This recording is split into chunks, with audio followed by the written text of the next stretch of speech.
Hey everybody, it's Ryan from Ryan and Bethany Board Game Reviews. Alright, today I wanted to give you an initial impressions video about Star Wars, the deck building game. Alright, so this just came out. We've played it a bunch of times. Don't worry, we're going to play it a whole bunch more times and then eventually give you guys our full thoughts in a full-length review. But first, I just want to give you guys some initial impressions. Some things I've been thinking as I've been playing it a few times, and just what I've noticed. So first of all, this is a two-player only game. Now there is a mode where you can buy 2 copies of the game and then play a 2-on-2 teams kind of a thing. I have not experimented with that yet, but yeah, at its core, this is a one-on-one game. One person playing as the Empire, one person playing as the Rebels.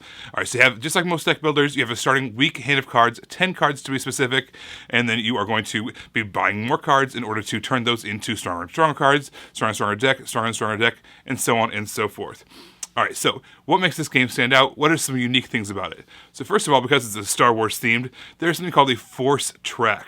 Now this force track is just a little tiny little card, and there's a little marker that slides up and down. Some cards will say move the force tracker closer to you, and the other team is going to move it back towards them.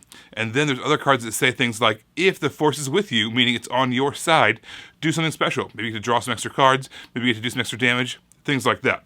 That's the first thing that stands out. I really like that force track. Second of all, there is a kind of a row of cards that come out. A lot of games did that, Star Realms, Ascension, Hero Realms, but basically there's a row of cards, they're called the Galaxy Row, that's going to keep on repopulating. However, there's 3 kinds of cards in that deck. So first of all, you have the Empire cards, you have Rebel cards, and then you have neutral cards. Neutral cards anybody can buy. However, you as the Empire can only buy Empire cards. You as the Rebels can only buy Rebel cards. So it's kind of interesting how this row fills up, but you can't buy everything. Everything's not available to you. That being said, on a lot of the cards that are the opposite faction of you, facing towards you, the opposite, so you have a card orientation, on the bottom of it, upside down to the person who owns the card, or who could own the card, there is some, basically some extra benefits that you can get if you kill that card before your opponent even gets a chance to buy it. So maybe you get some extra money, some resources, or some extra force, or whatever the case is. So I really like how there's this row fills out. It's only certain cards can be bought by certain kind of people, and then you get a chance to knock out other players' cards, so you can fill the row with cards of your own faction, so that you can buy them ultimately. Also, the game is all about knocking out these bases. So the game comes with 10 bases. When you're playing your initial couple of games, they want you to use these certain 5 bases, and what you're doing is, the first one is just a certain amount of health, like 8 health, right? And then you try to knock out the other player's bases. The first one to knock out 3 bases wins.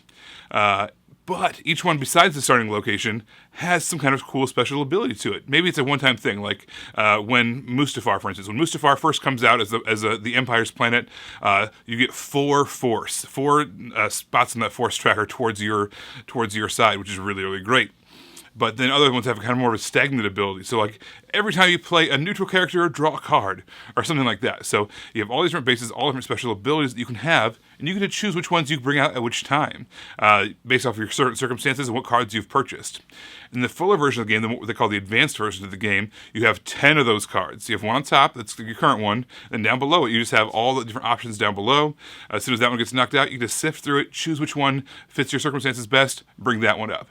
So it's kind of like Star Realms in a way where you're trying to knock down your opponent's health, but the health, when you do, they get a chance to bring out new special abilities. So it's kind of a nice little balancing mechanism.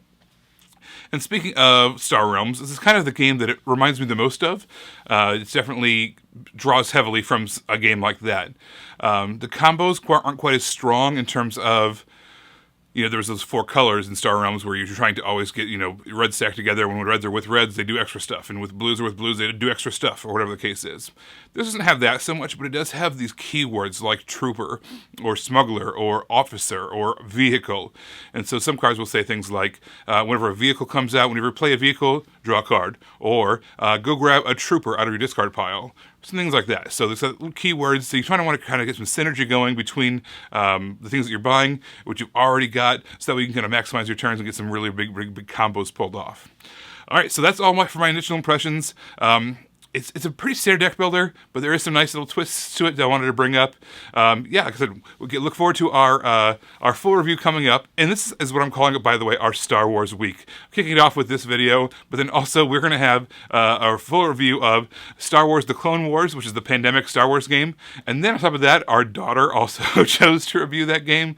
So you're going to get a super chaotic, weird, wild review of her reviewing that game as well. And then go to our YouTube page, and after you've watched both of those reviews, if you feel like watching both, you can vote on who did it better, us or our 9-year-old daughter. All right, you guys, thanks so much for watching our initial impressions of Star Wars, the deck building game. Had a lot of fun with it, but again, we've got to kind of play some more, poke some holes in it, see what else is going on with that game.